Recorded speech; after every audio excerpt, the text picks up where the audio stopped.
Imagine करो एक performance guarantee जो प्रोजेक्ट आगे बढ़ने के साथ वैल्यू में रिड्यूस होनी चाहिए।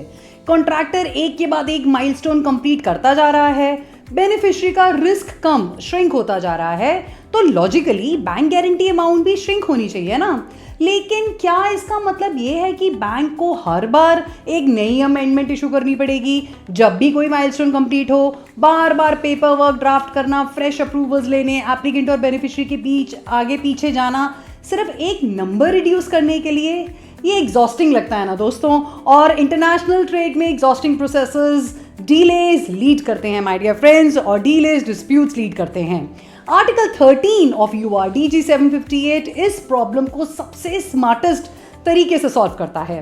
गारंटी अमाउंट को ऑटोमेटिकली चेंज होने देकर बिना हर बार फ्रेश अमेंडमेंट की जरूरत के।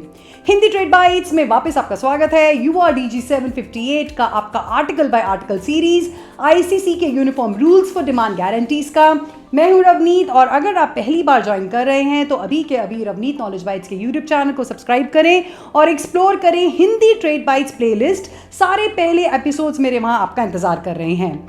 आज हम फ्रेंड्स बात कर रहे हैं आर्टिकल 13 पे, variation of amount of guarantee, और ये पूरे रूल बुक के सबसे प्रैक्टिकल टाइम सेविंग आर्टिकल्स में से एक आर्टिकल है। आर्टिकल 13 कहता है कि एक गारंटी स्पेसिफाइड डेट्स पे या एक स्पेसिफाइड इवेंट के अकरेंस पे अपनी अमाउंट की रिडक्शन या इंक्रीज प्रोवाइड कर सकती है। सिंपल वर्ड्स में गारंटी खुद एक बिल्ट इन फॉर्मूला के साथ बनाई जा सकती है कि उसकी वैल्यू टाइम के साथ कैसे चेंज होगी। कोई फ्रेश अमेंडमेंट रिक्वायर्ड नहीं है, ये मैकेनिज्म ऑलरेडी ओरिजिनल डॉक्यूमेंट में बेक्ड इन हो सकता है। चलिए इसे राहुल की स्टोरी से देखते हैं। अगर आप नए व्यूअर हैं तो मैं आपको बता देती हूँ कि पूरी सीरीज में मैंने एक हाइपोथेटिकल एग्जाम्पल लिया है। Mister Rahul build right constructions के ओनर हैं, जो कि मुंबई बेस्ड कंपनी इंडिया में है, और उन्होंने UAE गवर्नमेंट अथॉरिटी के साथ UAE में कंस्ट्रक्शन कॉन्ट्रैक्ट अंडरटेक किया है। और हमने ये भी साथ में अज्यूम किया है कि axis bank India Rahul build right constructions का बैंकर है, जिसने की कंस्ट्रक्शन प्रोजेक्ट के लिए UAE अथॉरिटी के फेवर में एक परफॉर्मेंस गारंटी इशू की है। तो अब मानो पूरे प्रोजेक्ट ड्यूरेशन के लिए एक नंबर पे फिक्स रहने की बजाय गारंटी ड्राफ्ट की गई है कि प्रोजेक्ट आगे बढ़ने के साथ साथ वैल्यू में रिड्यूस होने के लिए, क्योंकि जैसे जैसे काम कंप्लीट होता है UAE अथॉरिटी का रिस्क नेचुरली कम होता जाता है। आर्टिकल 13 इस रिडक्शन को गारंटी में डायरेक्टली डे 1 से लिखने की परमिशन देता है। अब ये वेरिएशन दो तरीकों से माय डियर फ्रेंड्स स्ट्रक्चर की जा सकती है। पहला तरीका है कि पहला है स्पेसिफाइड डेट्स के थ्रू। गारंटी सिंपली ये कह सकती है कि अमाउंट 10 करोड़ रुपीस से शुरू होती है, 1 अप्रैल को 8 करोड़ तक रिड्यूस होती है, और फर्दर 1 जुलाई को 6 करोड़ तक रिड्यूस होती है। ये फिक्स्ड कैलेंडर डेट्स हैं। एक्सिस बैंक को इन रिडक्शंस को अप्लाई करने के लिए किसी की परमिशन या कोई फ्रेश पेपर वर्क की जरूरत नहीं, वो सिंपली कैलेंडर फॉलो करता है एग्जैक्टली जैसे गारंटी में लिखा है। दूसरा तरीका है डेट की बजाय एक स्पेसिफाइड इवेंट के थ्रू। फॉर एग्जाम्पल गारंटी कह सकती है कि अमाउंट तब रिड्यूस होगी जब एक पर्टिकुलर प्रोजेक्ट फेज का कंप्लीशन सर्टिफिकेट इशू हो जाए। ये इवेंट बेस्ड वेरिएशन है, डेट बेस्ड नहीं। अब यहाँ इस पूरे आर्टिकल का सबसे इंपॉर्टेंट प्रिंसिपल आता है, और ये कुछ ऐसा है जो हर ट्रेड फाइनेंस प्रोफेशनल को बिल्कुल सही समझना चाहिए। बैंक कैसे डिटरमिन करता है कि स्पेसिफाइड इवेंट एक्चुअली अकर हो चुका है? आर्टिकल 13 हमें एक बहुत क्लीन, बहुत सिंपल जवाब देता है। अगर गारंटी उस इवेंट के प्रूफ के रूप में एक पर्टिकुलर डॉक्यूमेंट स्पेसिफाई करती है तो इवेंट तब ही अकर माना जाता है जब वो डॉक्यूमेंट बैंक को प्रेजेंट किया जाता है। चलिए इसको हम एक एग्जांपल से समझते हैं। मानो गारंटी कहती है कि अमाउंट तब रिड्यूस होगी जब एक्सिस बैंक को एक इंजीनियर्स कंप्लीशन सर्टिफिकेट प्रेजेंट किया जाए। अब मानो उस फेज का एक्चुअल कंस्ट्रक्शन जो काम था वो 15 जून को फिनिश होता है, लेकिन engineers completion certificate axis bank तक सिर्फ 30 जून को पहुंचता है। एक्सिस बैंक के लिए रिडक्शन सिर्फ 30 जून को ही इफेक्ट लेती है जब डॉक्यूमेंट आता है, 15 को नहीं जब काम एक्चुअली कंप्लीट हुआ था।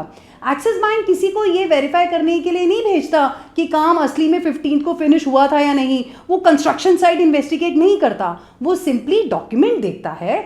डॉक्यूमेंट ही ट्रिगर है, अंडरलाइन फैक्ट नहीं। ये आर्टिकल 6 का डॉक्यूमेंट्स प्रिंसिपल है, जो फ्रेंड्स हमने अगर यहाँ थोड़ा डिफरेंट फॉर्म में इसको हमने दोबारा अप्लाई होता देखता है, और ये पूरे सिस्टम को क्लीन, ऑब्जेक्टिव और सब्जेक्टिव डिस्प्यूट से फ्री रखता है। और क्या हो अगर गारंटी कोई डॉक्यूमेंट ही स्पेसिफाई ना करती हो? आर्टिकल 13 ने इसको भी कवर किया है। उस केस में इवेंट की अकरेंस गारंटर के अपने रिकॉर्ड से या गारंटी में स्पेसिफाइड एक इंडेक्स से डिटर्मिनेबल होनी चाहिए। सिंपल एग्जांपल इमेजिन करो, एक फाइनेंशियल गारंटी जिसमें अमाउंट ऑटोमेटिकली रिड्यूस होती है जैसे जैसे लोन रीपे होता है। क्योंकि रीपेमेंट्स डायरेक्टली एक्सिस बैंक के अपने अकाउंट में क्रेडिट होती हैं, बैंक के पास ऑलरेडी एक रिलायबल इंटरनल रिकॉर्ड है, उसे किसी एक्सटर्नल सर्टिफिकेट की जरूरत नहीं, वो सिंपली अपनी बुक चेक करता है। या एक गारंटी कंसिडर करो जो एक पब्लिश्ड इंडेक्स से लिंक्ड है, कोई कमोडिटी प्राइस, एक्सचेंज रेट या कोई और रिकॉग्नाइज्ड बेंचमार्क। जब वो इंडेक्स गारंटी में मेंशन्ड एग्रीड लेवल पे पहुंच जाता है, वेरिएशन ऑटोमेटिकली हो जाती है, बैंक सिंपली उस पब्लिश सोर्स को रेफर करता है। अब आर्टिकल 13 एक स्ट्रॉन्ग कॉशन भी देता है जो उन सब से अप्लाई होती है, उन सब पे जो ये गारंटी ड्राफ्ट करते हैं। इवेंट और गारंटी अमाउंट में कॉरस्पॉन्डिंग चेंज को कंप्लीट प्रिसिजन के साथ डिस्क्राइब किया जाना चाहिए। वेग लैंग्वेज जैसे गारंटी अमाउंट सूटेबली रिड्यूस होगी सिंपली एक्सेप्टेबल नहीं।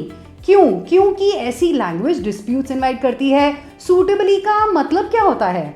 कौन डिसाइड करता है सूटेबली? आर्टिकल 13 का पूरा पर्पस एग्जैक्टली फ्रेंड्स इस तरह की एम्बिग्विटी को एलिमिनेट करना है।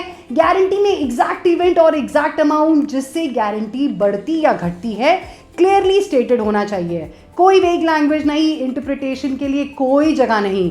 तो चलिए ये साथ अब हम सारा मिलाकर देखते हैं कि आर्टिकल 13 प्रैक्टिकली कैसे मैटर करता है। एक्सिस बैंक के लिए गारंटर के रूप में article 13 enormous administrative effort save करता है।